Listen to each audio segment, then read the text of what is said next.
आप सबसे पहले बाहर आउटर ग्रे कलर का देख रहे हो, हमारी वर्टिब्रल कैनाल थी, ठीक है ना।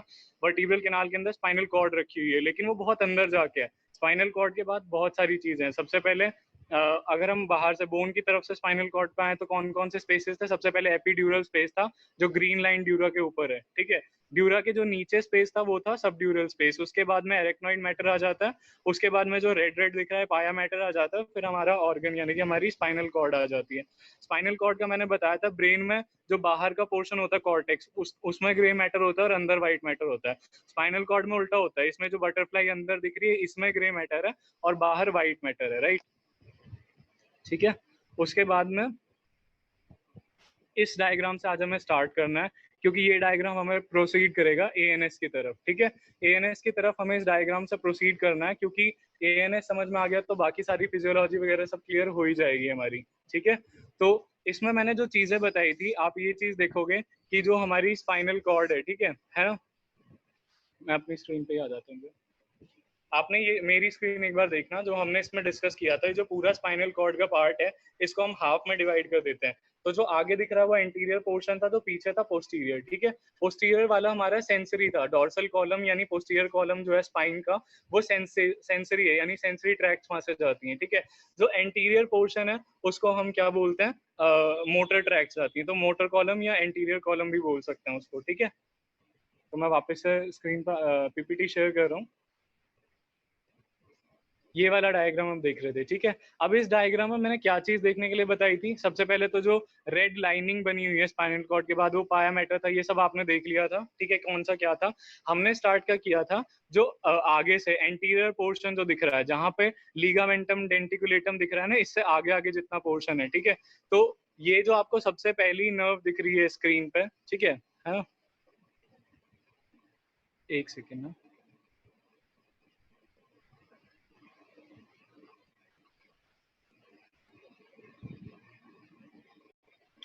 तो सबसे पहली चीज जो हमारी स्क्रीन पर दिख रही थी हमें, वो क्या था? हाँ, यहाँ से स्टार्ट कर रहे थे। ये जो दो नर्व्स निकल रही हैं स्पाइनल कॉर्ड से, ठीक है ना। दो नर्व्स या दो हम रूट कह सकते हैं। अगर जो पोस्टीरियर पोर्शन से निकल रहा है वो सेंसरी नर्व निकल रही होगी, जो एंटीरियर पोर्शन से निकल रही है वो हमारी मोटर नर्व निकल रही होगी, क्योंकि पोस्टीरियर में सेंसरी ट्रैक्स रहती हैं और एंटीरियर में मोटर ट्रैक्स रहती हैं, ठीक है। दोनों ने मिलके बनाया, तो एक साथ इकट्ठे ये क्या बने? इंटरवर्टिबल फोरामेन से ये लोग बाहर निकलते हैं, दोनों एक साथ मिक्स होके क्या बने? सेंसरी और मोटर हमारी मिक्स्ड नर्व्स बन गई, ठीक है। मिक्स्ड नर्व्स बनने के बाद अब भी आगे जाके दो पार्ट्स में डिवाइड हो जाती हैं, डॉर्सल रेमाई एंड वेंट्रल रेमाई, ठीक है। डॉर्सल रेमाई को और क्या क्या बोल सकते हैं मैंने बताया था, डॉर्सल रेमाई, डॉर्सल रेमस, ठीक है। एंटीरियर और posterior रेमाई, posterior primary रेमाई, dorsal primary रेमाई, बहुत सारे नाम है इसके। वेंट्रल रेमाई को भी क्या बोल सकते हैं हम? वेंट्रल रेमस, वेंट्रल रेमाई, ठीक है। Ventral primary रेमाई, anterior रेमाई, anterior primary रेमाई, इतने सारे नाम है इनके, एक ही चीज है सब, ठीक है। अगर मैं ब्रेकियल प्लेक्सस की बात बता रहा था तो मैंने बताया था ना वेंट्रल रेमाई की कंटिन्यूएशन है। तो ये मान लो C5 की स्पाइनल कॉर्ड मैंने काट के दिखा रखी है यहाँ पे सेक्शन में, जो आपको स्क्रीन पर दिख रही है। तो एक तो C5 की वेंट्रल रेमाई आगे कंटिन्यू होगी, ठीक है। फिर ऐसे ही C6 से आएगी एक वेंट्रल रेमाई, ऐसे ही C7 से, और वो सब चीजें ज्वाइन होकर हमारा ब्रेकियल प्लेक्सस बनाते हैं। तो I think this diagram is clear. अब इस डायग्राम में एक चीज और है जो नोटिस करने की है, जो सेंसरी नर्व थी हमारी, जो हमारी डॉर्सम ऑफ स्पाइन से निकल रही थी, ठीक है, पोस्टीरियर पोर्शन ऑफ स्पाइन से जो सेंसरी नर्व निकल रही थी, उसमें आप एक स्वेलिंग देख रहे हो ना बीच में, जिस वजह से वो उठी हुई है, ठीक है। हम एक स्वेलिंग देख रहे हैं जो उठी हुई है, ठीक है। ऐसे नर्व निकल रही है पोस्टीरियरली और एक स्वेलिंग उसमें से बाहर निकली हुई है। उस स्वेलिंग को हम क्या बोलते हैं? गैंग्लियन, डॉर्सल रूट गैंग्लियन, ठीक है ना। गैंग्लियंस में बेसिकली साइनैप्स होते हैं न्यूरॉन्स के, ठीक है।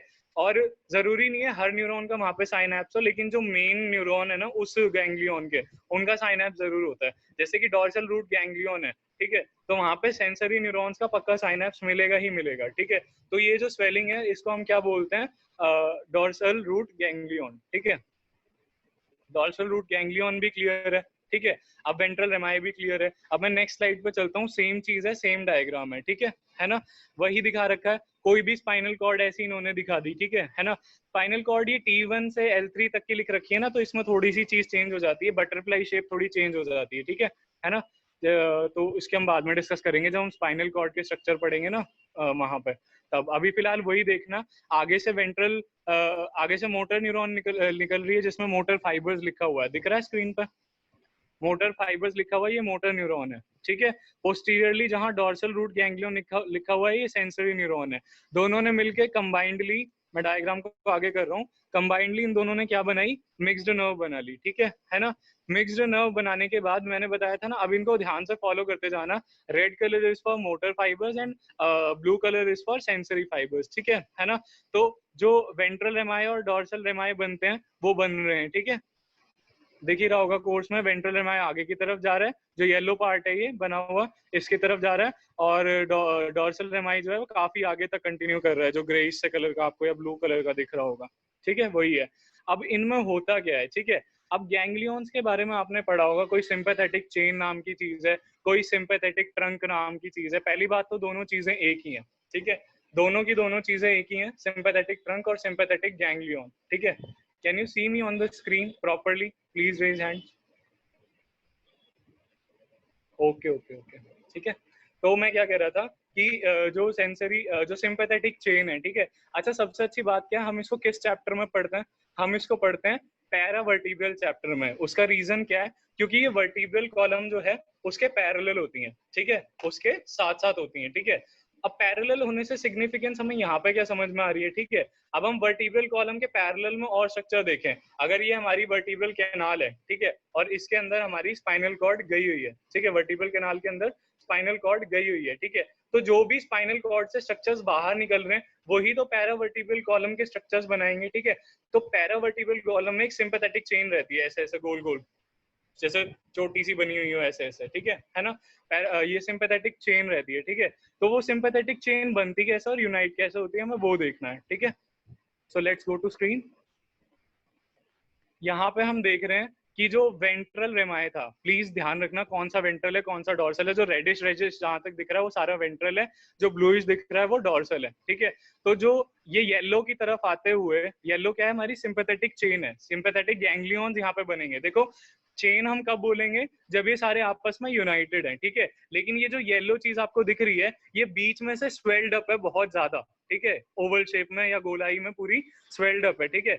जो स्वेल्ड अप है, सिर्फ इसी पोर्शन को सिंपैथेटिक गैंग्लियन बोलेंगे, ठीक है। ऊपर जितनी भी आप लंबा सा लॉन्गिट्यूडनली देख रहे हैं येलो कलर का सारा, ये सारी की सारी सिंपैथेटिक चेन है ना, ये सिंपैथेटिक ट्रंक है, ठीक है। अब लिखा भी हो इसके बारे में सबसे ऊपर की पैरावर्टिब्रल सिंपैथेटिक चेन, इसमें सिंपैथेटिक गैंग्लियन है। सिंपैथेटिक गैंग्लियन में किन किन चीजों की यूनियन होती है वो हम देख सकते हैं, ठीक है ना। अब देखो, सिंपैथेटिक गैंग्लियन का मैं भी कंसेप्ट समझाता हूँ, पहले हम ऐसे देख लेते हैं। बस मैं दो पार्ट्स बता देता हूँ। एक होता है हमारा व्हाइट रेमाई कम्युनिकेंस, ठीक है, जो वेंट्रल प्राइमरी रेमाई से, वेंट्रल रेमाई से बनता है, और एक जो डॉर्सल वाले से बनता है, ठीक है, वो होता है ग्रे, ठीक है। सबसे ज्यादा लाइट कलर कौन सा? व्हाइट है, ठीक है। वेंट्रल से कौन मैच कर रहा है साउंड में? व्हाइट है, ठीक है। तो ऐसे याद रखना, वेंट्रल वाले की तरफ से यानी कि मोटर फाइबर्स की तरफ से हमारा व्हाइट रेमाई दिखता है, व्हाइट रेमाई कम्युनिकेंस, ठीक है। कम्युनिकेंस का नाम ही इसीलिए क्योंकि गैंग्लियन में कम्युनिकेशन करते हैं किसी और के साथ जाके, ठीक है, चाहे तो अपने से ऊपर वाले नर्व फाइबर्स के साथ, चाहे अपने से नीचे वालों के साथ, और चाहे ग्रे रेमाई वालों के साथ, ठीक है ना। अब ग्रे रेमाई कम्युनिकेंस क्या है? डार्क है, व्हाइट से नेक्स्ट नंबर का कलर है, तो ग्रे रेमाई कम्युनिकेंस सेकंड नंबर पे आ जाएगा, जो डॉर्सल का पार्ट है, ठीक है ना, डॉर्सल से निकल के बना है। अब देखो, गैंग्लियंस का मैं एक कंसेप्ट समझाता हूँ आगे चलने से पहले, एएनएस में बहुत ज्यादा काम आएगा, ठीक है ना। Can you all see me on screen? मतलब मैं दिख रहा हूँ प्रॉपरली वीडियो में? ओके। देखो, गैंग्लियंस का बहुत इंपॉर्टेंट कंसेप्ट है। हेड एंड नेक में आपने गैंग्लियंस पढ़े होंगे, पर एक चीज है ना, आप सब रटते ही होगे, ठीक है। उसको अगर हम आज थोड़ा सा कंसेप्चुअलाइज कर दें तो कैसे करते हैं गैंग्लियंस को, ठीक है। अगर कोई गैंग्लियन, मैंने बताया था ना कल, S for sympathetic, S for spinal nerves, ठीक है ना। एक ही एक्सेप्शन है कि तीन स्पाइनल नर्व्स के जो पेयर है हमारे, S2, S3 और S4, बस ये नहीं है सिंपैथेटिक सिस्टम में, बाकी जितने भी स्पाइनल नर्व्स हैं वो सारी की सारी सिंपैथेटिक सिस्टम में, ठीक है। और पैरासिम्पैथेटिक सिस्टम में सारी की सारी क्रेनियल नर्व्स हैं, और जो बचा हुआ है S2 से S4 तक का, वो सारी चीज है, ठीक है ना। तो अगर हम बात कर रहे हैं सिंपैथेटिक गैंग्लियन की, ठीक है, तो उसमें किन फाइबर्स का कम्युनिकेशन होना चाहिए? जो सिंपैथेटिक चेन के फाइबर्स हैं, ठीक है, जो कि स्पाइनल नर्व से निकल रहे हैं, उनका कम्युनिकेशन होना चाहिए। या फिर कोई ऊपर से आ रहा है लेकिन वो ब्रेन से ट्रैक्ट आ रही है लेकिन स्पाइनल कॉर्ड से कनेक्ट करना चाह रही है ना, तो उनका यूनियन है, ठीक है। तो कहने का मतलब ये है कि अगर सिंपैथेटिक गैंग्लियन है तो वहां पे ना जो साइनेप्स होगा,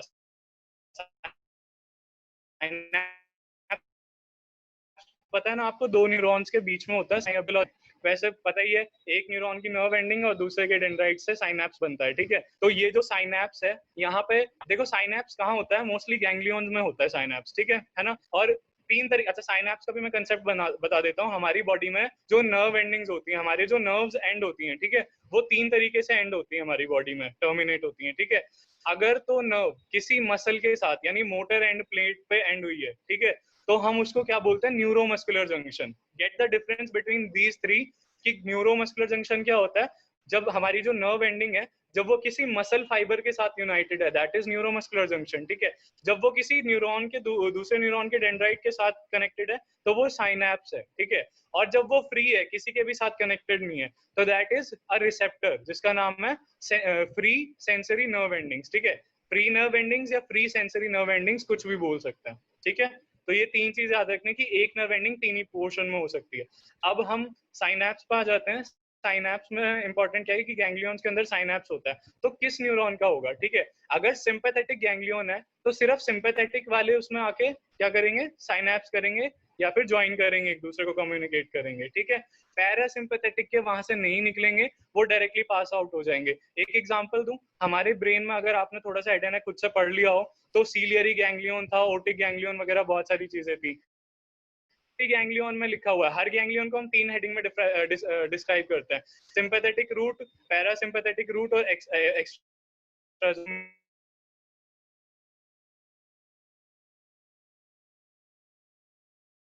गैंग्लियन है, ठीक है। तो उसमें कौन साइनैप्स नहीं करेगा, उसमें सिंपैथेटिक के अगर फाइबर्स वहां पे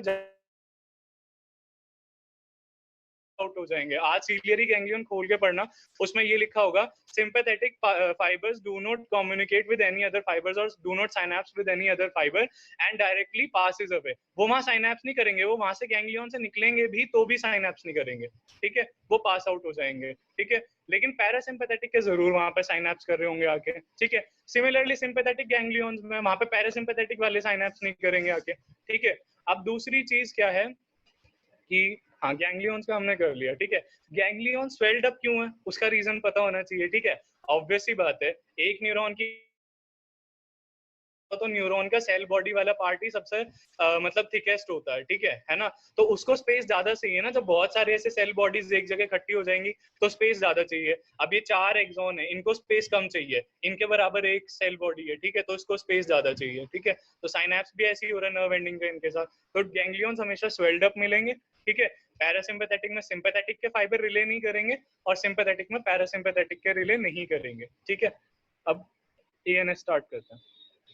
Now we are starting ANS.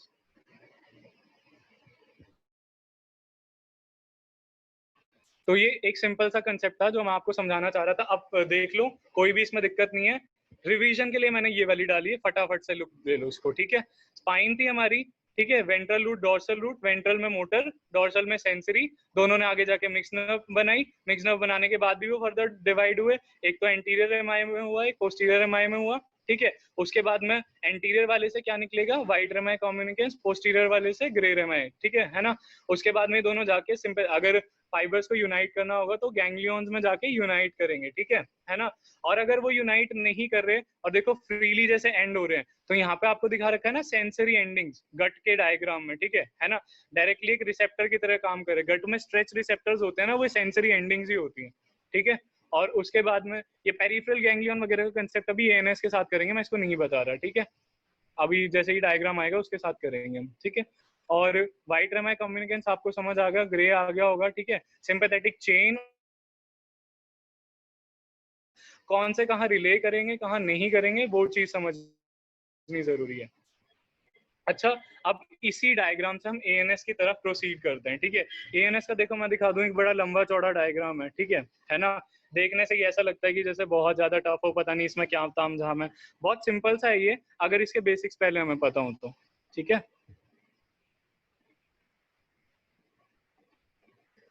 I can annotate to.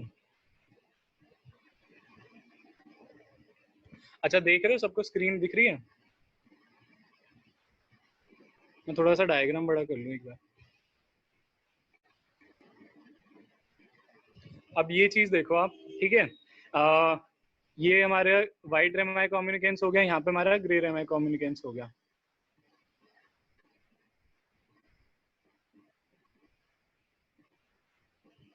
ये हमारा व्हाइट रेमाई कम्युनिकेंस है, ये हमारा ग्रे रेमाई कम्युनिकेंस है, ठीक है। सिंपैथेटिक चेन दिख रही है, वो सब तो ठीक था हमारा, ठीक है। अब हम किसकी तरफ आते हैं, ये ध्यान से देखना, देखो ये यहाँ से न्यूरॉन स्टार्ट हुआ, ठीक है ना। अब नर्व है तो नर्व के अंदर न्यूरॉन ही होगा, ठीक है ना। और देखो गैंग्लियन, ये हमारा गैंग्लियन है, ठीक है ना।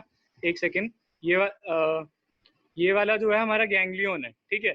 तो इससे पहले जितने भी फाइबर्स निकलेंगे ये सारे, यहाँ के सारे क्या कहलाएंगे, प्री गैंग्लियोनिक फाइबर्स। इसके बाद के सारे क्या कहलाएंगे, पोस्ट गैंग्लियोनिक फाइबर्स, राइट।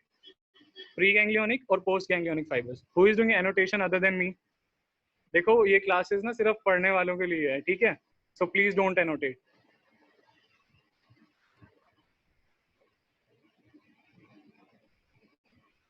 ये सिंपैथेटिक चेन हमारी दिख रही है, इससे पहले के सारे जो हैं हमारे वो क्या हो जाएंगे, प्री गैंग्लियोनिक हो जाएंगे, ठीक है। एक सेकंड, कलर नहीं चल रहा। ये प्री गैंग्लियोनिक हो जाएंगे, इसके बाद के हमारे सारे पोस्ट गैंग्लियोनिक हो जाएंगे, राइट। तो अभी ध्यान देने की चीज है, अच्छा आप खुद ध्यान रखो, ठीक है। जैसे कि आपने पढ़ा था ब्रेकियल प्लेक्सिस पढ़ा था, हम ब्रेकियल प्लेक्सिस से ही समझ सकते हैं इस चीज को कि वेंट्रल रेमाई की कॉन्टिन्यूएशन है ब्रेकियल प्लेक्सिस, ठीक है।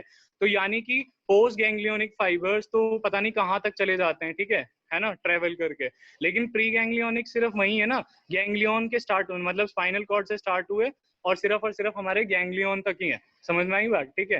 तो ये तो छोटे लेंथ के हैं, और जो पोस्ट गैंग्लियोनिक है वो बड़े लेंथ के हैं, ठीक है। तो हमारे यही मेन चीज याद करने की है कि जो हमारे प्री गैंग्लियोनिक जो फाइबर्स होते हैं उनकी लेंथ छोटी होती है, सिंपैथेटिक सिस्टम है, ठीक है। अगर सिंपैथेटिक गैंग्लियन की बात करें तो सिंपैथेटिक सिस्टम के जो प्री गैंग्लियोनिक हैं वो छोटे होते हैं, और जो पोस्ट गैंग्लियोनिक है वो बड़े होते हैं। अब इसको सोचो ना कि ब्रेकियल वेंट्रल रेमाई से, व्हाइट रेमाई से होते हुए इसको ब्रेकियल प्लेक्सिस से, मतलब बिल्कुल रेडियल नर्व तक, लास्ट तक जाना है हैंड में, ठीक है। तो पोस्ट गैंग्लियोनिक कितना लंबा होगा, जबकि प्री गैंग्लियोनिक छोटा है, ठीक है। तो पूरे सिंपैथेटिक सिस्टम में यही खास बात है कि सारे प्री गैंग्लियोनिक छोटे लेंथ के होते हैं और सारे पोस्ट गैंग्लियोनिक बड़े लेंथ के होते हैं। अगेन आई एम सेइंग कि एक्सेप्शन है, लेकिन जो एक्सेप्शन है वो अभी आगे डायग्राम के साथ बताया जाएगा, ठीक है। कि सिंपैथेटिक चेन बहुत पास में है स्पाइनल कॉर्ड के, यहाँ पे पैरावर्टिब्रल रीजन में ही है, इसलिए, ठीक है। पैरासिम्पैथेटिक में अलग ही सिस्टम है। पैरासिम्पैथेटिक में अलग सिस्टम पता है क्यों है, अभी मैं ऐसे ही बता देता हूँ रफली इस डायग्राम में, फिर इसको लाइन वाइज स्टार्ट करेंगे हम डायग्राम को, ठीक है। अब ये चीज आप देख रहे होंगे ना इसमें कि क्या बोलते हैं, ये देखो क्रेनियल, मान लो वेगस का एग्जांपल ले लो। वेगस हमने पढ़ी है कि वो हार्ट, लंग, स्टमक वगैरह और इवन लिवर और स्प्लीन, किडनी सब तक को आके सप्लाई करती, नीचे तक इसकी सप्लाई है वेगस की, इंटेस्टाइन वगैरह तक आते आते। तो देखो प्री गैंग्लियोनिक तो इनका इतना लंबा है। और दूसरी बात क्या है, अगर आपने ऑर्गन्स पढ़े हो एब्डोमेन में, ठीक है, नहीं भी पढ़े हो तो एक बात बता देता हूँ कि जो ऑर्गन्स है ना उन पे उनके पास में आके ही साइनैप्स होता है। मैं एग्जांपल दूं, अगर आपने एब्डोमिनल आर्टरी पढ़ी ठीक है ना, एब्डोमिनल एओर्टा, सॉरी, ठीक है, एब्डोमिनल एओर्टा पढ़ा है, तो उसकी ना एंटीरियर 3 ब्रांचेस थी, सीलिएक ट्रंक, ठीक है, सुपीरियर मीजेंट्रिक आर्टरी और इंफीरियर मीजेंट्रिक आर्टरी। उन्हीं के पास में 3 प्लेक्सस थे, नर्व्स के प्लेक्सस थे 3, ठीक है ना, या फिर गैंग्लियन थे, प्लेक्सस नहीं थे, गैंग्लियन थे। उन तीनों गैंग्लियन को आर्टरी के जैसे ही नाम दिया गया था, celiac ganglion, superior mesenteric ganglion, ganglion तो पैरासिम्पैथेटिक तो इसलिए क्योंकि ये क्रेनियल नर्व्स है, क्रेनियल नर्व में वेगस नर्व आ गई नीचे तक, ठीक है ना। लेकिन इसका गैंग्लियन ऑर्गन के पास में ही है, ठीक है, या तो प्लेक्सस है, जो गैंग्लियन है वो ऑर्गन के पास में ही है, ठीक है। तो प्री गैंग्लियोनिक तो पूरा इतना लंबा है जो दिख रहा है पूरा स्क्रीन पे, यहाँ तक उसको ऑर्गन तक आना पड़ रहा है। लेकिन पोस्ट गैंग्लियोनिक कितना है, सिर्फ जो यहाँ पे गैंग्लियन है और उससे ऑर्गन तक, ठीक है, यहाँ पे गैंग्लियन है और उससे ऑर्गन तक। तो आप एक चीज इसमें नोटिस क्या करोगे कि जो हमारे प्री गैंग्लियोनिक होते हैं पैरासिम्पैथेटिक में, वो बड़े होते हैं as compare to the post ganglionic, ठीक है। I think it is all clear. अब हम इस डायग्राम को स्टार्ट कर सकते हैं, ठीक है। पहले एएनएस का डिफरेंस एक बार अभी मैं इनिशियली दिखाऊंगा, उसके बाद समझा के फिर वापस से दिखाऊंगा, ठीक है। ये चीज देखो जरा, ये सेकंड ईयर की फार्मेकोलॉजी में से उठाया हुआ डायग्राम है, ठीक है। अभी इसमें देख रहे हो सोमैटिक नर्वस सिस्टम और autonomic nervous system. Autonomic nervous system, auto mean self regulating, ठीक है, और सोमैटिक मीन जिस पर वॉलंटरी कंट्रोल है हमारा, ठीक है। तो ऑर्गन सप्लाइड सोमैटिक में स्केलेटल मसल्स होगी, ऑटोनॉमिक में ऑल अदर ऑर्गन्स एक्सेप्ट दी स्केलेटल मसल जो कि पेरिफेरल में प्रेजेंट है, पेरिफेरल नर्वस सिस्टम, ठीक है। डिस्टल मोस्ट साइनैप्स, ठीक है ना, distal most synapse with in CNS, ठीक है। सोमैटिक का जो साइनैप्स है वो सीएनएस में होता है। मैं सोमैटिक की बात कर रहा हूँ, सेंट्रल नर्वस सिस्टम की नहीं, ठीक है, ये ध्यान रखना, ठीक है। तो सोमैटिक का जो साइनैप्स है वो विद इन सीएनएस होता है, ऑटोनॉमिक का आउटसाइड सीएनएस। आउटसाइड सीएनएस क्यों? क्योंकि इनके जो गैंग्लिया हैं वो ऑर्गन्स के नजदीक होते हैं, ठीक है। उसके बाद में थर्ड आ गए हमारे नर्व फाइबर्स, माइलिनेटेड, ठीक है। ऑब्वियसली स्केलेटल मसल्स में सारे माइलिनेटेड ही होते हैं, क्योंकि स्केलेटल मसल में शॉक वगैरह लगने का चांसेस ज्यादा होता है, तो माइलिनेशन से थोड़ा सा उसके चांसेस कम हो जाते हैं, ठीक है। और ऑटोनॉमिक में प्री गैंग्लियोनिक और प्री गैंग्लियोनिक माइलिनेटेड होते हैं और पोस्ट गैंग्लियोनिक नॉन माइलिनेटेड होते हैं, ठीक है। अभी मैं पैरासिम्पैथेटिक और सिंपैथेटिक की बात नहीं कर रहा, सोमैटिक और ऑटोनॉमिक की बात कर रहा हूँ। अगला डिफरेंस सिंपैथेटिक और पैरासिम्पैथेटिक का होगा, ठीक है। और उसके बाद में पेरिफेरल प्लेक्सिस फॉर्मेशन, ऑटोनॉमिक वाले पेरिफेरी में जाके करते हैं प्लेक्सिस का फॉर्म। मैंने बताया था ना, वेगस से कितने सारे प्लेक्सिस बनते हैं, वेगस से डिराइव है हिपैटिक प्लेक्सिस, वेगस से डिराइव है स्प्लीनिक प्लेक्सिस, ठीक है, रीनल प्लेक्सिस, बहुत सारे। तो प्लेक्सिस ऑटोनॉमिक में बनते हैं, सोमैटिक में कोई प्लेक्सिस आपने, अगर आप अपने अपर लिम्ब को याद रखो तो आपने ब्रेकियल प्लेक्सिस भी इनिशियली पढ़ा था स्पाइन के नजदीक, ठीक है। और कोई जो प्लेक्सिस है वो बोन्स के आसपास जाके बिल्कुल भी नहीं बन रहा था, वो एक्सिला के स्पेस में बन रहा था सिर्फ, ठीक है। प्राइमरी एफरेंट ट्रांसमीटर, ये अभी आपको नहीं पता, वैसे याद कर लो। ऑटोनॉमिक में, ऑटोनॉमिक याद कर लो, एएनएस में दोनों होते हैं, एसिटाइल कोलिन और नॉन एड्रेनलिन, ठीक है। जो न्यूरॉन्स एसिटाइल सेक्रीट करेंगे उनको हम क्या बोलेंगे, एड्रीनर्जिक, ठीक है। ये बहुत अच्छा कंसेप्ट है, अगर आप याद करो आगे के लिए सेकंड ईयर के ड्रग्स इजी हो जाएंगे, ठीक है। उसके बाद में effect of nerve section on organ supply. अब इफेक्ट क्या होगा, अगर मान लो रेडियल नर्व काट दी, नर्व सेक्शन का मतलब क्या है, नर्व कट गई गलती से, ठीक है ना। अगर नर्व रेडियल नर्व कट गई तो रेडियल नर्व जितने एक्सटेंसर कंपार्टमेंट में आर्म के, फोर आर्म के जितने सप्लाई करती है, सारी मसल्स की पैरालिसिस हो जाएगी और कुछ समय बाद वो मसल्स डीजेनरेट होके एट्रोफाइड हो जाएंगी, ठीक है। जबकि ऑटोनॉमिक में ऐसा नहीं है, जिसको एक्टिविटी मेंटेन किस लिए होती है, क्योंकि इसमें बहुत सारे मल्टीपल प्री गैंग्लियोनिक फाइबर्स वगैरह होते हैं, ठीक है, जो कि यहाँ पे नहीं है। और no atrophy is there of the organ, ठीक है, बस ऑर्गन के फंक्शन लॉस हो जाते हैं, ठीक है। मैं सिंपैथेटिक और पैरासिम्पैथेटिक का जो डिफरेंस है एक बार अभी बता रहा हूँ, एक बार दोबारा बताऊंगा। ये भी सेकंड ईयर की फार्मा की बुक का है, ताकि वहां पे जाओ तो वापस से ना देखना पड़े, ठीक है। और फर्स्ट ईयर तो इजी हो ही जाएगा इससे, ठीक है। तो सिंपैथेटिक और पैरासिम्पैथेटिक, अगेन मैंने बताया ना, सिंपैथेटिक देखो सबसे इंपॉर्टेंट चीज है कि जो क्रेनियल, जो हमारी स्पाइनल नर्व्स हैं, ठीक है, स्टार्टिंग फ्रॉम स्पाइनल नर्व्स कितनी होती है, 31 पेयर्स होते हैं, उनमें से 8 पेयर्स तो हमारे सर्वाइकल होते हैं, ठीक है। फिर हमारे 12 जो होते हैं हमारे थोरैसिक होते हैं, और 5 हमारे लंबर होते हैं, 5 हमारे सैक्रल पेयर्स होते हैं, और एक कॉकिक्स का पेयर होता है, कॉक्सीजियल, ठीक है।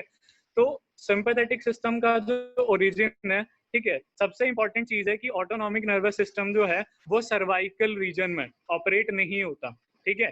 सर्वाइकल रीजन में ऑपरेट नहीं होता क्योंकि यहाँ पे ऑलरेडी एक प्लेक्सिस निकल के जा रहा है, ब्रेकियल प्लेक्सिस वैसे भी, ठीक है ना। और दूसरी चीज है, यहाँ के गैंग्लियंस अलग है, वो सिंपैथेटिक, वो पैरासिम्पैथेटिक सिस्टम का पार्ट है ना। सिंपल सी चीज है कि हमको इसको कैसे याद रखना है, जो थोरैसिक है, ठीक है, सर्वाइकल तो हमने एक्सक्लूड कर दिए, सर्वाइकल में तो ऑटोनॉमिक नर्वस सिस्टम है ही नहीं, ठीक है। तो बचा क्या हमारे पास, थोरैसिक और लंबर, ठीक है ना। थोरैसिक, लंबर और सैक्रल, इसमें भी थोड़ी सी मिस्टेक है। जो डॉर्सो लंबर T1 टू हमारा L2 पूरा होता है और L3 तक इन्होंने लिख रखा है, ठीक है। अच्छा, इसका रीजन क्या है L2 और L3 तक लिखने का, ठीक है, क्योंकि यहाँ तक आते आते ना मोस्टली हर पर्सन की स्पाइनल कॉर्ड एंड हो जाती है। जब हम स्पाइनल कॉर्ड पढ़ेंगे तो हमें पता चलेगा कि एक्चुअल जो स्पाइनल कॉर्ड है, जो कि हमारी 45 सेंटीमीटर लेंथ की है, वो तो हमारी यहीं पर खत्म हो जाती है, L1 तक आके खत्म हो जाती है, मोस्टली L2 L3 तक रहती है किसी किसी में, ठीक है। तो हम L3 तक लास्ट कंसीडर कर रहे हैं कि सिंपैथेटिक गैंग्लियंस L3 तक मिल सकते हैं लास्ट, ठीक है। उसके बाद में मैंने बताया था ना, S for sympathetic, S for spinal nerves, तो T1 से T12 तक की स्पाइनल नर्व्स हो गई, L2 और L1 L2 L3 तक हो गई स्पाइनल नर्व्स, क्योंकि वहीं तक हमारी स्पाइनल कॉर्ड है, ठीक है। लेकिन पैरासिम्पैथेटिक में क्या आ जाएगा, क्रेनियो सैक्रल ओरिजिन, ठीक है। क्रेनियो तो पता ही है, सारी क्रेनियल नर्व्स, ठीक है ना। सैक्रम में उसके अलावा हमारे क्या आ जाएगा, S2 से S4 तक का, जो मैंने बताया था सिंपैथेटिक से उठा के हमने यहाँ पे डाला, ठीक है ना।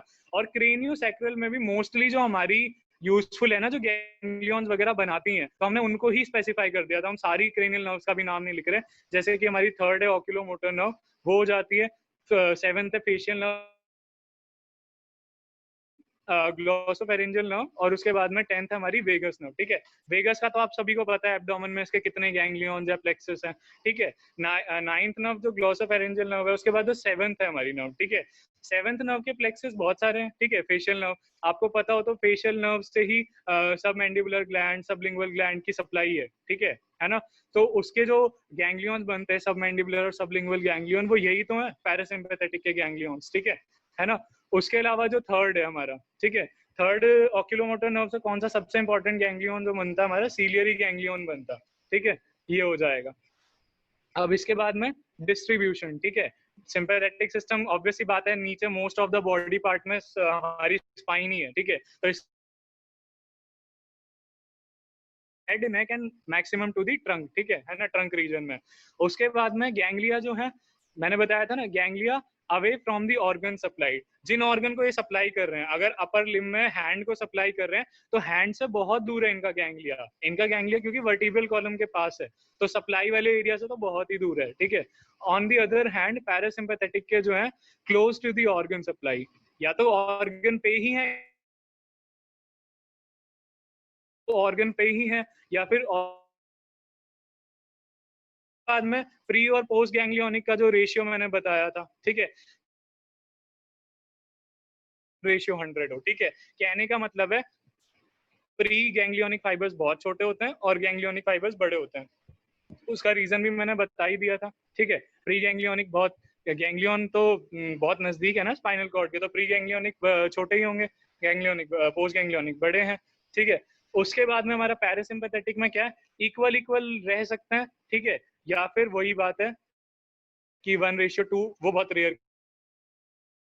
इसके जो प्री गैंग्लियोनिक है वो ज्यादा बड़े होते हैं, सॉरी छोटे होते हैं, प्री गैंग्लियोनिक और पोस्ट गैंग्लियोनिक। प्री गैंग्लियोनिक बड़े होते हैं और पोस्ट गैंग्लियोनिक छोटे होते हैं, बोलने में कंफ्यूजन हो रही है। उसके बाद में न्यूरो इफेक्टर ट्रांसमीटर। ठीक है, neuro effector transmitter mainly sympathetic system, आज तक जो आपने नॉर्मल जीके पढ़ी होगी उसमें पढ़ा होगा कि अलर्ट रिस्पॉन्स के लिए, फाइट फ्लाइट रिस्पॉन्स के लिए जो है हमारा सिंपैथेटिक सिस्टम रिस्पॉन्सिबल है। उसी जगह आपने एड्रीनलिन का भी जिक्र सुना होगा, तो हम ये समझ सकते हैं कि जो एड्रीनलिन वाली चीज है वो सिंपैथेटिक सिस्टम में है। ठीक है ना।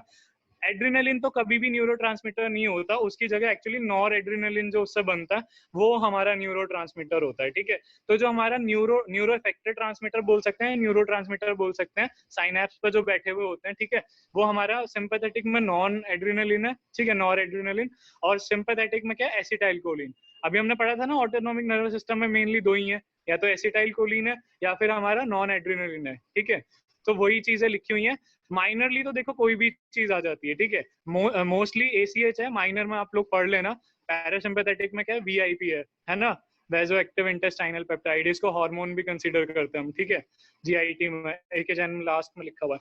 उसके बाद में एनओ हो गया, नाइट्रस ऑक्साइड हमारा। ठीक है, और जो सिंपैथेटिक में माइनरली एटीपी, एनपीवाई, ठीक है ना, डीए, एसीएच, ये सारी चीजें हैं। ठीक है, एसीएच लिखा हुआ है इसमें माइनर में। ठीक है, कुछ केसेस में एसीएच होता है, ओनली 5% केसेस में। ठीक है, स्टेबिलिटी ऑफ ट्रांसमीटर। ठीक है, Na+ क्योंकि ज्यादा स्टेबल है तभी तो अलर्ट रिस्पॉन्स में लंबे समय तक काम करता है। Na+ स्टेबल है, डिफ्यूजेस फॉर वाइडर एक्शन, और बहुत ज्यादा एक्शन है उसके। ACH क्या है, रैपिडली डिस्ट्रॉयड लोकली। ठीक है ना। इसको ना कोई ACH को कोई मारने वाला बैठा हुआ है। ठीक है, Na को कोई तोड़ने वाला एंजाइम हमारी बॉडी में नहीं है। ठीक है, जो एसिटाइल कोलिन को तोड़ दे। ठीक है, कोलिन एस्टरेज एंजाइम। ठीक है, एक्चुअली एसिटाइल और कोलिन है ना, इनके बीच में बायोकेमिस्ट्री का एक एस्टर बॉन्ड बनता है। ठीक है, अगर हमने एस्टर बॉन्ड तोड़ दिया तो ये दोनों अलग हो जाएंगे, एसिटाइल अलग हो जाएगा और कोलिन अलग हो जाएगा, तो वो एसिटाइल कोलिन बचेगा ही नहीं, तो वो किसी काम का नहीं रहेगा। ठीक है, तो इनको डिस्ट्रॉय करने के लिए कोलिन एस्टरेज, ठीक है, जो कोलिन के एस्टर बॉन्ड को तोड़ दे, वो एंजाइम प्रेजेंट है, होता है हमारी बॉडी में। तो ये कुछ समय तक ही एक्शन करते हैं, उसके बाद इनका एक्शन खत्म हो जाता है उस एंजाइम की वजह से, इसलिए कम स्टेबल है। और जो नॉन एड्रेनलिन हमारा है वो ज्यादा स्टेबल है। उसके बाद में इंपॉर्टेंट फंक्शंस पे आ जाते हैं। इंपॉर्टेंट फंक्शन क्या है, टैकलिंग स्ट्रेस एंड इमरजेंसी, सब पता ही है। ठीक है, ऐसी समझ आ गए तो। ठीक है, अब हम एक बार फटाफट से एक ये डायग्राम और देख लो।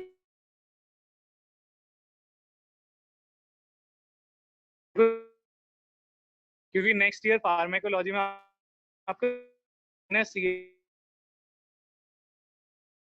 सोमैटिक हो गया और ऑटोनॉमिक नर्वस सिस्टम हो गया। दो दिखा रखे हैं, दो डिविजन्स दिख रही हैं अच्छे से, ठीक है। और इनका पेरिफेरी पोर्शन दिखा रखा है इन, ठीक है। तो पेरिफेरी में इनके साथ क्या सीन है वही दिखा रखा है। सोमैटिक तो क्या है, डायरेक्टली सीएनएस से लेके और सीधे टारगेट ऑर्गन पे मौजूद है, जो हमने पहले ही बताया था। इनके कोई गैंग्लियन वगैरह नहीं होते, ठीक है, सोमैटिक सिस्टम के, जब सोमैटिक और ऑटोनॉमिक का डिफरेंस हमने पढ़ा था, ठीक है। इनके कोई गैंग्लियन नहीं होते, ये डायरेक्टली जो है हमारे स्केलेटल मसल्स जैसे दिखा रखा है उन पर जाते हैं। तो ये बेसिकली क्या बनाने वाले हैं, न्यूरोमस्कुलर जंक्शन, राइट, ठीक है। और इनमें न्यूरोट्रांसमीटर कौन सा प्रेजेंट है, सिर्फ एसिटाइलकोलिन, जबकि एएनएस में दोनों थे, ठीक है, एसिटाइलकोलिन भी और एनए यानी नॉर एड्रेनालिन भी, ठीक है। अब ऑटोनॉमिक में आ जाओ। ऑटोनॉमिक में भी हमारे पास दो डिविजन है, अगर आप डायग्राम में देख रहे हो, ठीक है। ऑटोनॉमिक में भी हमारे पास दो डिविजन है, ठीक है। एक सेकेंड, मैं नोटेशन। ऑटोनॉमिक में भी हमारे पास दो डिविजन है हमारी, ठीक है। तो पहली तो आप देख ही रहे हो, पैरासिम्पैथेटिक है और दूसरी सिंपैथेटिक है। पैरासिम्पैथेटिक में बताया था ना, प्री गैंग्लियोनिक बहुत लंबे होते हैं, पोस्ट गैंग्लियोनिक छोटे होते हैं, ठीक है ना, और डायरेक्टली टारगेट ऑर्गन पर। और इनका जो हमारा पैरासिम्पैथेटिक हमने पढ़ा था, इसमें मेनली क्या है, एसिटाइलकोलिन है, जो कि जल्दी ही डिस्ट्रॉय भी हो जाता है, ठीक है। उसके बाद में सिंपैथेटिक सिस्टम, आप एक चीज देखो, सारे जो प्री गैंग्लियोनिक छोटे हैं और पोस्ट गैंग्लियोनिक सारे के सारे बड़े हैं, ठीक है। क्योंकि यहाँ पे सिंपैथेटिक चेन है ना, स्पाइन के बहुत नजदीक आ जाती है, तो प्री गैंग्लियोनिक बहुत छोटे हैं, ठीक है, जबकि पोस्ट गैंग्लियोनिक लंबे हैं, ठीक है। ये तो सीधे क्रेनियम से निकल के, ब्रेन से निकल के और टारगेट ऑर्गन के पास में गैंग्लियन बनाते हैं, इसलिए इनके छोटे हैं, ठीक है, पोस्ट गैंग्लियोनिक। अब सिंपैथेटिक में वही है, ये दो चीज तो आपने नोटिस कर ही ली है, ठीक है। हमने बोला था ना, इसमें एक्स्ट्रा भी क्या आ जाता है सिंपैथेटिक में, मोस्टली तो 95% केसेस में जो है वो एसिटाइलकोलिन ही रहता है, ठीक है ना। कुछ केसेस में ऐसा हो जाता है कि जो न्यूरोट्रांसमीटर है वो एड्रीनलिन होता है, ठीक है ना। एड्रीनलिन है वो एज अ न्यूरोट्रांसमीटर एक्ट कर सकता है कभी कभी इसमें, ठीक है। अब देखो एक चीज क्या है, ये तो खैर सिंपैथेटिक से जो निकलने वाले हैं ना, जितने भी T1 से लेके L3 में जो हमारी स्पाइनल कॉर्ड जहां तक एंड हो रही है, वहां तक जितने भी गैंग्लियन सिंपैथेटिक चेन के बन रहे हैं, वो सारे के सारे जो हैं, उनका एक गैंग्लियन है अपना सिंपैथेटिक चेन के अंदर, ठीक है। एक एड्रिनल मेडुला ही ऐसा है जिसको डायरेक्टली प्री गैंग्लियोनिक रिसीव होते हैं सीधे टारगेट ऑर्गन पे, ठीक है।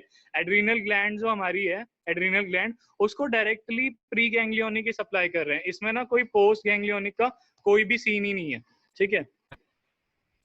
पोस्ट गैंग्लियोनिक का इसमें कोई सीन नहीं है, ठीक है। अभी वही चीज आ गई, ठीक है, हर ऑर्गन, ये सब चीजें आपको समझ आ गई हैं। दोनों कॉलिनर्जिक इसमें माइनर दिखा रखा है, कभी कभी हो सकता है, ठीक है। इसमें अच्छा एक चीज देख लो, एक मिनट, मैं ये गलत बताना भूल गया। ये नॉर एड्रिनलिन है मेनली 95% केसेस में, सॉरी मुझसे गलती होगी बोलने में, ठीक है। 95% केसेस में नॉन एड्रिनलिन था, कुछ 5% केसेस में जो है एसिटाइलकोलिन था, ठीक है, न्यूरोट्रांसमीटर। और यहाँ पे भी नॉन एड्रिनलिन ही है जो एड्रिनल मेडुला से निकल रहा है, ठीक है। एड्रिनल मेडुला की मैंने वही खास बात बताई कि जो प्री गैंग्लियोनिक है वही डायरेक्टली ग्लैंड को सप्लाई कर रहे हैं, कोई पोस्ट गैंग्लियोनिक वाला नाटक नहीं है इनके अंदर, ठीक है। ये समझ में आ गया। अब हम एएनएस का मेन डायग्राम स्टडी करते हैं। जो बड़ा सा खतरनाक सा लगता है ना, वो बहुत सिंपल सा हो जाएगा डायग्राम, ठीक है। दो डायग्राम्स रखे हुए हैं मैंने, पहले एक ही देख लेते हैं, ठीक है। पहले में वही जिक्र कर रहे हैं जो हमने डिफरेंस के टेबल में देखा था, ठीक है। डिफरेंस के टेबल में हमने वही देखा था, तो हम सबसे पहले हमें ना सिर्फ है ना क्रेनियम वाले पार्ट का देख लेते हैं, पैरासिम्पैथेटिक से जो निकल रहे हैं अभी तक हमारे, ठीक है। पैरासिम्पैथेटिक से दिख ही रहे होंगे, पहला आपका क्या निकल रहा है, वही थर्ड नर्व का, सारी नर्व्स बनाई हुई है, थर्ड, उसके बाद में 7th, फिर 9th और फिर 10th, ये सारी नर्व्स बनाई हुई हैं जिनके गैंग्लियंस हैं आगे जाके, ठीक है। 10th यानी वेगस का तो आपको पता ही है, पहले ऊपर का खत्म करते हैं, चलो छोड़ो, ठीक है। थर्ड का मैंने बताया था सीलियरी गैंग्लियन होता है, ठीक है। वही अगेन वही चीज है, इसके प्री गैंग्लियोनिक नंबर है, पोस्ट छोटे हैं, ठीक है। और ये सीलियरी गैंग्लियन सीलियरी मसल्स के लिए, यानी कि हमारी जो सीलियरी मसल है आईज में, ठीक है, जो प्यूपिल्स की कॉन्स्ट्रिक्शन कराने में इंपॉर्टेंट है, ठीक है। अकोमोडेशन रिफ्लेक्स वगैरह अगर किसी ने पढ़ लिया हो तो वहां पे इंपॉर्टेंट है, ठीक है। उसके बाद में 7th वाली जो है फेशियल नर्व, मैंने बताया था ना फेशियल के दो तो आप ऐसे याद कर लो, सब मैंडिबुलर गैंग्लियन और सबलिंगुअल गैंग्लियन, ठीक है, दोनों के, इन दोनों ग्लैंड्स के लिए। एक्चुअली सब मैंडिबुलर से ही सबलिंगुअल डिराइव हो जाता है, ठीक है। और उसके अलावा फेशियल का एक जो है ना क्रेनियल कैविटी के अंदर ही बनता है लेक्राइमल ग्लैंड जो है हमारी टीयर ग्लैंड, उसको सप्लाई करने के लिए, उसको बोलते हैं टेरिगोपैलेटाइन गैंग्लियन, ठीक है। तो ये भी जब हम करेंगे ना गैंग्लियन वगैरह या नर्व करेंगे तब देख लेंगे, ठीक है। अभी इतना ही जो एएनएस से रिलेटेड है, ठीक है। और एक चीज और है कि जो ओटिक गैंग्लियन है वो किसका, हमारा 9th वाली नर्व का। ओटिक गैंग्लियन पैरोटिड ग्लैंड को सप्लाई करता था, ठीक है, मेजर सलाइवरी ग्लैंड। उसके बाद में 10th तो है ये सारे में डिस्ट्रीब्यूटेड, ठीक है, जहाँ पे भी हार्ट को इसकी सप्लाई है, लंग्स को है, जीआईटी के जितने ऑर्गन है सब में है, ठीक है। अब एक चीज और है, मैंने क्या बताया था, कोई भी पैरासिम्पैथेटिक के गैंग्लियन पर अगर आप शॉर्ट नोट लिख रहे हो ना, जैसे सीलियरी पे लिख रहे हो, तो उसके 3 रूट्स आप लिखोगे ना, तो कभी भी गलती से वहां पे सिंपैथेटिक का साइनैप्स मत लिख देना। सबसे इंपॉर्टेंट पॉइंट उनको यही चाहिए कि यहाँ पे कोई भी सिंपैथेटिक के फाइबर आ रहे हैं ना, तो वो यहाँ पे साइनैप्स नहीं करेंगे किसी दूसरे के साथ, ठीक है। ऑल्दो वो क्या करेंगे, डायरेक्टली इन गैंग्लियंस में से पास हो जाएंगे। साइनैप्स किसका हो रहा है, पैरासिम्पैथेटिक के प्री और पोस्ट का साइनैप्स हो रहा है, ठीक है ना। सिंपैथेटिक वाले यहाँ पे नहीं करेंगे। ऐसे ही उल्टा इसमें, ठीक है, जो सिंपैथेटिक में दिखा रखा है, जो कि अगले डायग्राम में दिखेगा, ये वाला पूरा का पूरा पैरासिम्पैथेटिक के लिए है, ठीक है। ऑलमोस्ट सारी चीजें आपको क्लियर हो ही गई हैं, ठीक है।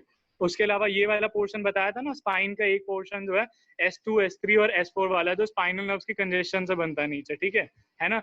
ये वाला पोर्शन जो है, ये वाला एक्चुअली, ठीक है, ये पेल्विस को सप्लाई करने के लिए, जितने भी पेल्विस के ऑर्गन आप देखोगे ना, यूरिनरी ब्लैडर, यूट्रस, ठीक है ना, प्रोस्टेट वगैरह, ओवरी है, जितनी भी हैं चीजें, जेनिटेलिया वगैरह, इन सबको S2, S3, S4, इवन आपको स्पॉटिंग में कई बार लिखने को आ जाती है नर्व सप्लाई, कुछ नहीं याद ना, तो S2, S3, S4 लिखाया करो, ठीक है। ये पैरासिम्पैथेटिक से S2, S3, S4 से सप्लाई होती है, ठीक है। सिंपैथेटिक क्या है वो हम बाद में, अलग अलग नर्व्स हैं, ठीक है, वो हम याद कर लेंगे, ठीक है। तो ये सारी चीजें आई थिंक क्लियर है, पूरा डायग्राम क्लियर है, इसमें कुछ भी समझने का अब नहीं रह गया, ठीक है। तो ऑर्गन्स हैं वो तो खैर आपको नाम पता ही है, ठीक है। आ जाते हैं जो सिंपैथेटिक सिस्टम का है डायग्राम, ठीक है। थोड़ा सा खतरनाक लग रहा है देखने में, इतना खतरनाक है नहीं, क्योंकि हम इसके ऑलमोस्ट सारे कंसेप्ट कर चुके हैं, ठीक है। जो मैंने बताया था ना कुछ केसेस में, ठीक है, कॉलिनर्जिक सिस्टम, मोस्टली सिंपैथेटिक में क्या है, नॉन एड्रिनलिन है, ठीक है। एड्रिनलिन का डेरिवेटिव है नॉन एड्रिनलिन। फ्लाइट और फाइट रिस्पॉन्स सिंपैथेटिक से आता है, तो यहाँ पे जो न्यूरोट्रांसमीटर है वो हमारा वही रहेगा, एड्रिनलिन का डेरिवेटिव, यानी नॉन एड्रेनलिन, ठीक है। लेकिन लेकिन अब आप एक चीज देखो, ये 3 चीजें हमने एक साइड लिख दी, सॉरी, ये जो चीजें हैं, ये 2 स्वेट ग्लैंड और पाइलो इरेक्टर मसल, ये हमने एक साइड लिख दी, बाकी सारी चीजें हमने दूसरी साइड लिख रखी हैं, ठीक है। उसका रीजन क्यों है, क्योंकि जो ये वाला पार्ट है हमारा, ठीक है, पाइलो इरेक्टर मसल और स्वेट ग्लैंड, यहाँ पे जो सिंपैथेटिक जो ट्रंक है हमारी, उसके एसिटाइल कोलिनर्जिक ट्रांसमीटर वाले फाइबर्स हैं, ठीक है ना। वो न्यूरॉन्स हैं जो यहाँ पे at the and acetyl choline, यानी जो हमारे 5% वालों की हम बात कर रहे थे वो वाले हैं यहाँ पे, ठीक है ना। पाइलो इरेक्टर मसल्स हमारे स्किन पे प्रेजेंट होती है ना, हेयर्स को इरेक्ट कर देती है कभी भी, गूज बम्प्स वगैरह जिसको हम बोलते हैं, ठीक है। और स्वेट ग्लैंड पे होती है और ब्लड वेसल्स पे होती है, ठीक है। 3 मैंने बताया था आपको, पाइलो, स्वेट और ब्लड वेसल्स पे, इन 3 चीजों पे होती है, ठीक है। स्वेट ग्लैंड भी स्किन में ही है। अब उसके बाद में जो बचा हमारा ये वाला पोर्शन, ठीक है, इन सारे में नॉर एड्रिनलिन है, ठीक है। नॉर एड्रिनलिन अगर हमारा इसमें है, ठीक है, वही चीज आप देख रहे हो, देखो प्री गैंग्लियोनिक कितने छोटे हैं और पोस्ट गैंग्लियोनिक कितने लंबे फाइबर्स हैं, ये गैंग्लियोन है सिंपैथेटिक, ठीक है ना। और स्टार्ट कहाँ से हो रहा था, ये देखो कहाँ से स्टार्ट हो रहा था सिंपैथेटिक सिस्टम, T1 से लेके L3 तक है, ठीक है।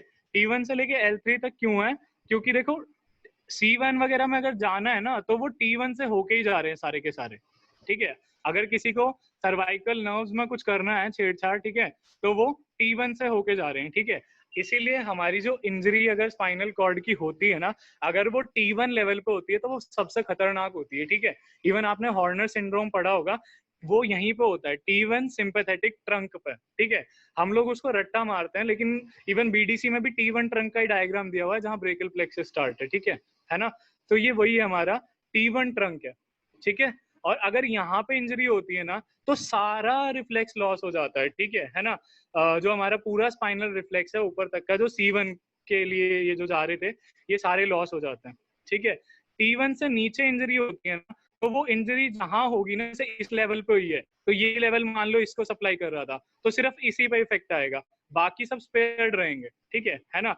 लेकिन T1 अगर सर्वाइकल 1 2 3 4 किसी चीज को सप्लाई कर रही है, ठीक है, और मान लो सर्वाइकल 1 2 3 4 किसी को सप्लाई कर रही है और डैमेज हुआ T1 पे, तो T1 की वजह से सिर्फ T1 का फंक्शन नहीं जाएगा, इन सभी के फंक्शंस चले जाएंगे, ठीक है, गॉट इट। उसके बाद में फास्ट हो रहा हो तो बता देना प्लीज, रेज योर हैंड्स अगर फास्ट लग रहा आपको तो। फास्ट तो नहीं लग रहा? फास्ट है क्या? रेज कर दो हैंड, कोई दिक्कत नहीं है, थोड़ा सा स्लो कर देंगे। ओके ओके, लग रहा है काफियों को फास्ट है, थोड़ा थोड़ा थोड़ा स्लो करते हैं, राइट। मैं एक बार फिर से रिपीट कर देता हूँ, देखो ये वाला पोर्शन थोड़ा समझना जरूरी है। ऐसे होता है ना कि जैसे मैं ऐसे बता देता हूँ, देखो मेरी वीडियो देखो एक बार स्क्रीन पर, ठीक है, कुछ नहीं है, जैसे ये T1 है, ठीक है ना, नीचे तो क्या है, जैसे मेरा एक हाथ है, उसके नीचे दूसरा हाथ है, ये T1 है, ये T2 है, उसके बाद में ये T3 है, फिर ये T4 है, ठीक है। तो ओके ओके ओके, हाँ वो रिपीट कर रहा हूँ मैं सारा का सारा ना, ये डैमेज वाला पार्ट मुझे पता है, थोड़ा फास्ट हो गया, ठीक है। देखो क्या होता है, ये हमारा T1 है, ठीक है, उसके बाद ये T2 है, ये दोनों अलग अलग है, ये मेरे दो हाथ हैं, ये दोनों अलग अलग है, इसका मतलब है T1 अलग है, T2 अलग है। इंजरी अगर T2 पे हुई ना, तो T2 जितने एरिया को सप्लाई कर रहा है सिर्फ वो अफेक्ट होगा, ठीक है। लेकिन अगर इंजरी T1 पे होती है तो उससे पता है क्या दिक्कत होती है, अभी आप डायग्राम में वापस से दिखाऊंगा। T1 से सिर्फ T1 के लिए फाइबर्स नहीं निकलते, ऊपर से C8 के लिए भी निकलते हैं, C7 के लिए भी निकलते हैं, C6 के लिए भी निकलते हैं और C5 के लिए भी निकलते हैं, ठीक है। अच्छा एक चीज याद रखो, हमने हॉर्नर सिंड्रोम ब्रेकियल प्लेक्सिस में क्यों पढ़ा? आपने कभी सोचा हो कि क्यों सिग्निफिकेंस थी? हॉर्नर सिंड्रोम को बीडीसी ने ब्रेकियल प्लेक्सिस में क्यों लिख दिया, ठीक है, जबकि उससे रिलेटेड तो क्लम्स और जो अर्ब्स पैरालिसिस थे वो थे, ठीक है। क्योंकि देखो ना, इंजरी हुई T1 पे, इंजरी हुई T1 पे, ठीक है, लेकिन T1 से ही C8 को फाइबर्स जाते हैं, C7 को सिंपैथेटिक फाइबर जाते हैं, C6 को जाते हैं और C5 को भी जाते हैं, और इवन C1 तक जाते हैं, ठीक है ना। तो अगर इंजरी T1 को होती है ना, तो सब डैमेज हो जाएंगे। T1 तो डैमेज हो गई होगा, T1 से ही फाइबर्स निकल रहे थे, C8 C7 C6 और C5 सारे के सारे डैमेज हो जाएंगे, इसलिए ब्रेकियल प्लेक्सिस भी अफेक्ट होगा। इसलिए हॉर्नर सिंड्रोम में हॉर्नर सिंड्रोम को ब्रेकियल प्लेक्सिस के बाद लिखा हुआ है बीडीसी ने, ठीक है। अब हम वापस आ जाते हैं। अच्छा अभी बताओ, अभी सबको समझ आ गया? कोई नहीं आया तो प्लीज रेज हैंड कर दो अपने, ठीक है। ओके, कुछ एक है अभी नहीं समझ आया, एक बार डायग्राम में फिर से देख लेते हैं, समझ आ जाएगा। थोड़ा सा टफ है मुझे पता है एएनएस, ठीक है ना। ये चीज देख रहे हो ना आप, ये चीज देख रहे हो, T1 जो है, ठीक है, T1 से ही, अच्छा इस चीज पे ध्यान देना, T1 तो दिख गया आपको, ये छोटा सा जो मैंने छोटा सा ब्लू डॉट बनाया है, ठीक है। उसके बाद में T1 से ही ऊपर फाइबर्स जा रहे हैं और इन्हीं से सर्वाइकल नर्व्स के फाइबर जा रहे हैं। C1 दिख रहा है ना, C1 में भी T1 के फाइबर्स है, ठीक है। तो इंजरी अगर T1 पे होती है ना, तो T1 के साथ साथ ये सारे फाइबर्स कट जाएंगे, ठीक है। और एक मैं एक ही धागे से उड़ा रहा हूँ, ठीक है। एक धागा कटा तो पूरी पतंग मेरी उड़ जाएगी, चार अलग अलग पतंग चार अलग अलग धागे से उड़ा रहा हूँ, तो जोन सी का धागा कटेगा सिर्फ वही इफेक्ट होगी। तो T1 से नीचे नीचे जोन सी, जैसे मान लो T12 कटी, तो T12 जिसको भी सप्लाई करती है सिर्फ वो डैमेज होगा ऑर्गन, ठीक है, और कोई नहीं होगा। लेकिन अगर T1 पे इंजरी हो गई ना, तो T1 से देख रहे हो आप, T1 से क्या निकल रहा है कि T1 से हमारे ये जो फाइबर्स हैं ऐसे करके जा रहे हैं, ठीक है, सिंपैथेटिक चेन में, और फिर ये सर्वाइकल नर्व्स में C1 से C8 तक के अंदर घुस रहे हैं। तो अगर इंजरी T1 पे हुई तो सारे T1 भी डैमेज होगा, T1 के जो सप्लाइड ऑर्गन है वो भी डैमेज होंगे, और सर्वाइकल के भी सारे डैमेज हो जाएंगे, ठीक है। आई बात समझ में? इसलिए हम लोग इवन डरते हैं कि किसी भी कोई भी एक्सीडेंट वगैरह हुआ है वो T1 लेवल पे ना हो पेशेंट का, तो ज्यादा बेटर रहता, ठीक है।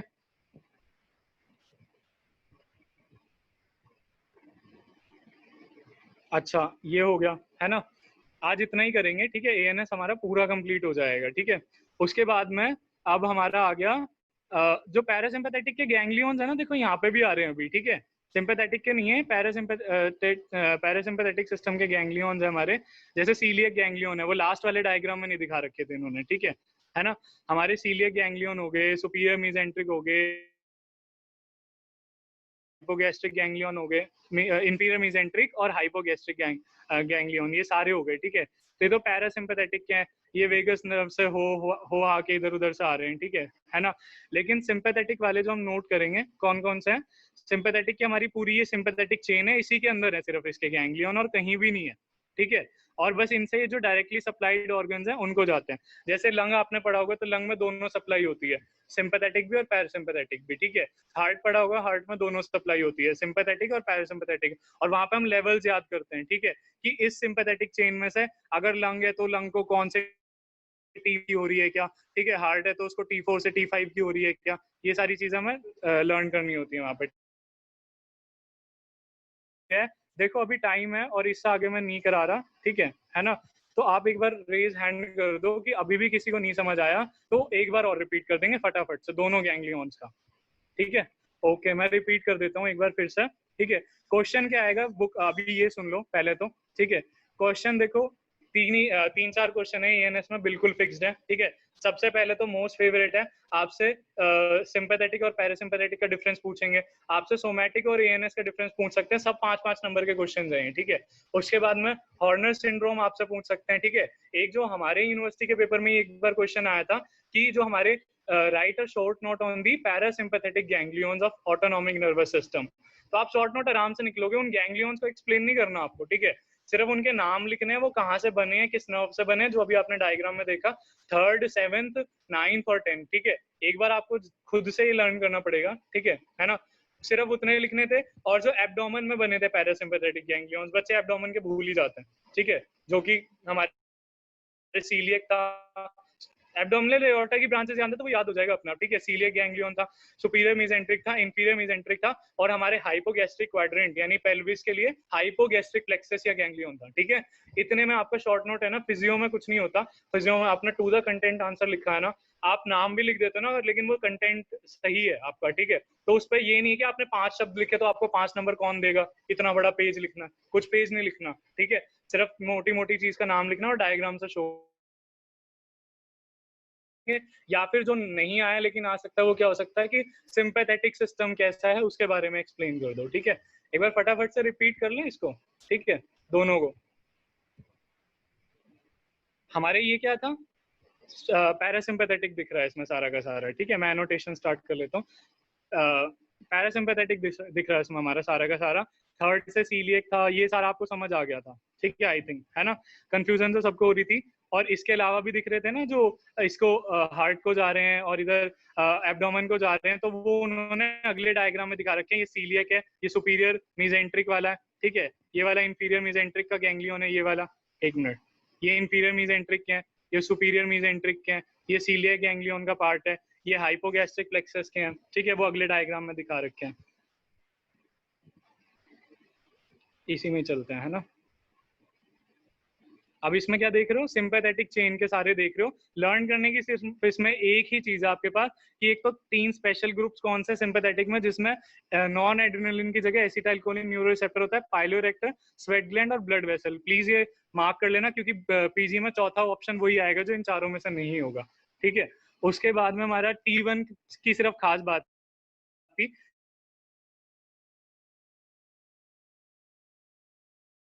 तो डैमेज होता है वो इनके स्पेसिफिक ऑर्गन्स को ही होगा, ठीक है। लेकिन T1 तो क्या है, अपने अलावा भी बहुत सारी जगह फाइबर्स दे रहा है। T1 अपने अलावा अपने फाइबर्स को C8 C7 C6 C5 C4 इन सब के लिए एक्सटेंड कर रहा है, ठीक है। तो अगर यहाँ पे डैमेज होता है ना, तो ये सारे रिफ्लेक्सेस चले जाएंगे, सारी जो कनेक्शन थे ना स्पाइनल कॉर्ड के C1 से लेके T1 तक, ये सारे चले जाएंगे, ठीक है। I hope it's all clear now to everyone, ठीक है। ये क्या हो गया? So can we end the meeting?